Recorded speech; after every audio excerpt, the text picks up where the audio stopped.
Get rid of consumer debt. Want to know a really good investment, one that's practically guaranteed to hand you double-digit gains?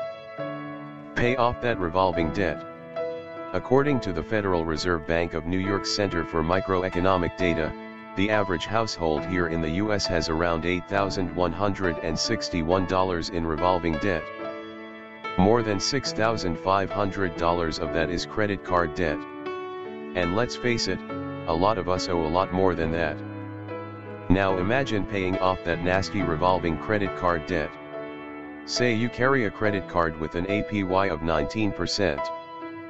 By eliminating that interest payment, you're instantly giving yourself a 19% gain. Try getting that in the stock market.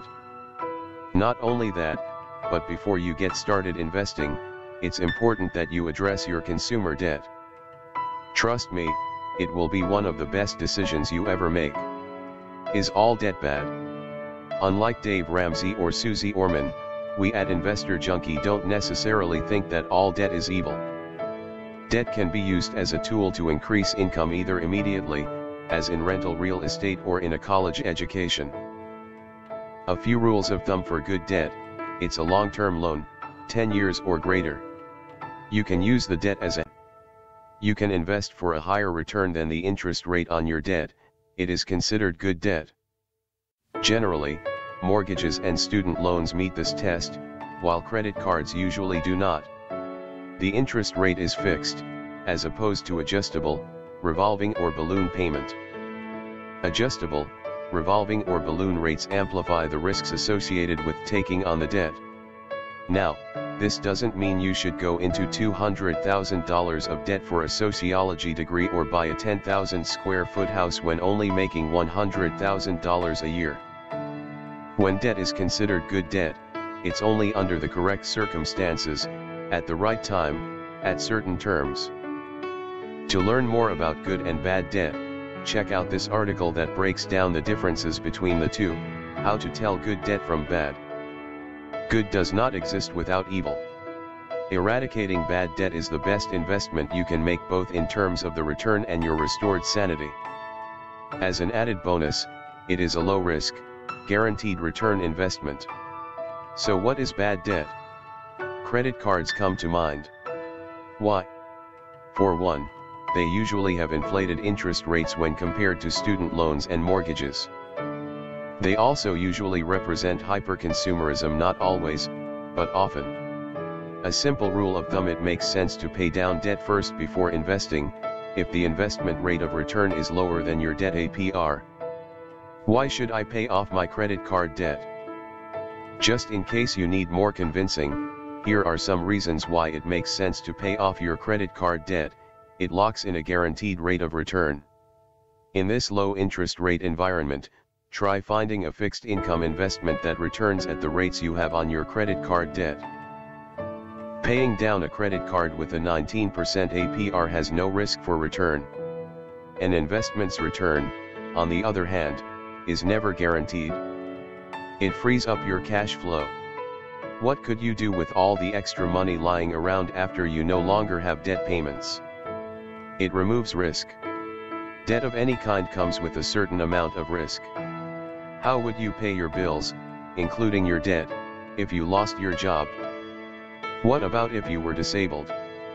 Paying off your high-interest debt removes quite a bit of risk from your overall financial life. It reduces stress. If you've ever laid in bed awake all night worrying about money, you know what I'm talking about. Debt, especially debt with high interest rates, is stressful. Get rid of it now, so you can get some sleep. For more information on the benefits of paying off your high-interest debt, check out this article on the subject: the best type of investment, paying off high-interest rate debt. How to pay off debt fast while you can continue to pay off traditional credit card debt. The issue for most is high interest rates. Rates as high as 21% is not uncommon. In some cases even higher. This is especially true after debt crisis, where new government rules caused a spike in credit card rates. The problem is, how can your credit card debt be paid off quicker? This is where peer-to-peer lending, otherwise known as P2P, comes in. It might be a new to you, but it's a great way to off your debt at a lower interest rate. There's a huge gap from the interest rates traditional credit cards charge, to what you can get at a P2P company. Consolidate your debt with either Lending Club or Prosper. Both allow for unsecured debt loans as high as $35,000, and possible rates lower than 7% APR. Of course, rates depend upon your credit score, and the purpose of the loan. Loans from can be up to 5 years with Lending Club. Otherwise, both offer 3-year loans. Using one of these services will help speed up your debt payment and get you on the path to investing. Of course, this should go without saying, don't take on any new consumer debt. Pay it off before retirement. Getting ready to retire? You worked hard your entire life, you scrimped and saved to retire with dignity, and you are ready to get some well-deserved R&R. Before you take the plunge, make sure that debt is paid off. It's simple. The less money you are paying towards debt, the more money you can invest for retirement. Less money going out now equals more money coming in then. You will have lower expenses. Do you really want to have a lot of extra bills in retirement? Get rid of debt so you can spend your extra cash enjoying your golden years. Eliminate one of the X factors. Debt brings with it a certain amount of uncertainty. Eradicate it so you can be prepared when other X factors enter your life, like adult children moving back in or health issues. Have more control over your assets. Anything you owe money on does not really belong to you, yet. Pay off your debt for the peace of mind that your assets are in fact yours. Holding on to debt will definitely cramp your retirement style. Read The One Thing You Need to Do Before Retiring for more information on the benefits of a debt-free retirement. Do you know how much you spent on food last year? What about clothing, electronics, or entertainment? If the answer is no, you've got some work to do. It makes sense to track your budget using a tool like YNAB. You need a budget. If you don't know your outflows, how can you know how much income you need for retirement? You should know how much money you are spending. Most people are very aware of how much they are saving and giving away, but spending slips through the cracks.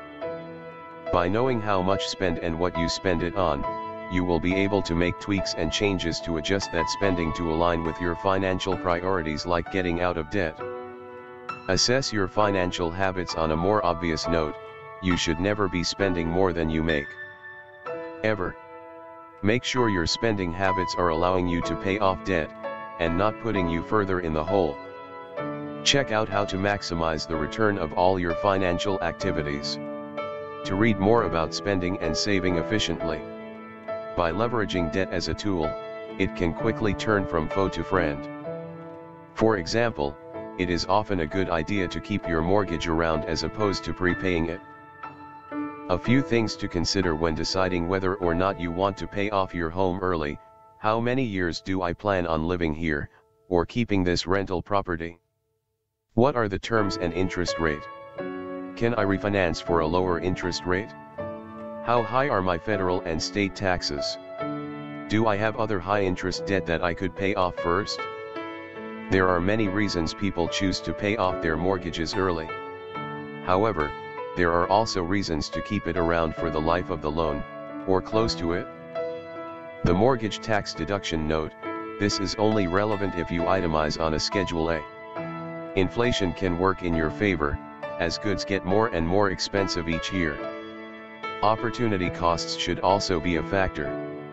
When mortgage interest rates are low, it is often more beneficial to invest in other assets with a higher rate of return.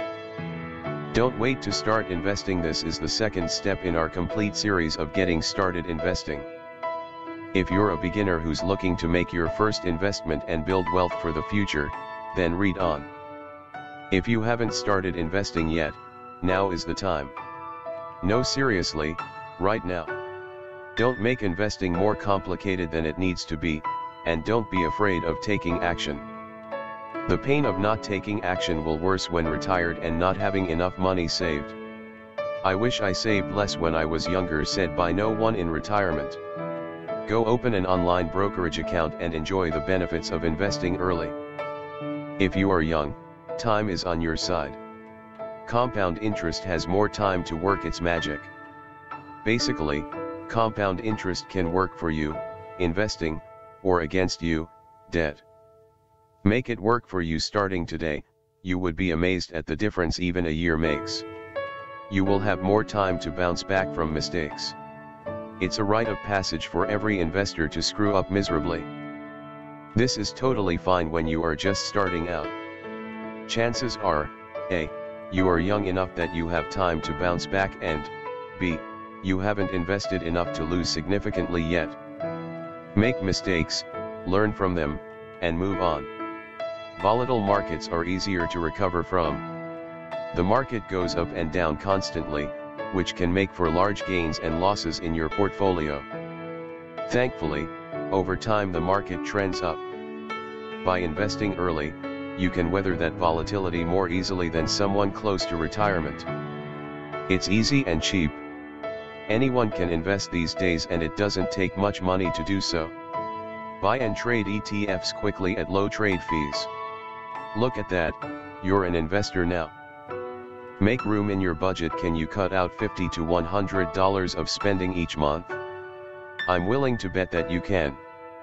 That's a great start. You could also consider using windfalls, tax refunds, anyone, or selling off unwanted household items to direct more money towards investing. Save up some seed money. Diversification is difficult with a small amount of money. Open up a savings account today and start saving up for future investing. $1,000 is a good number to start with, although more is always better.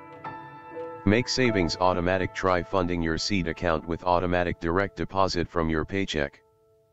Will you really miss $50 per pay period? Probably not.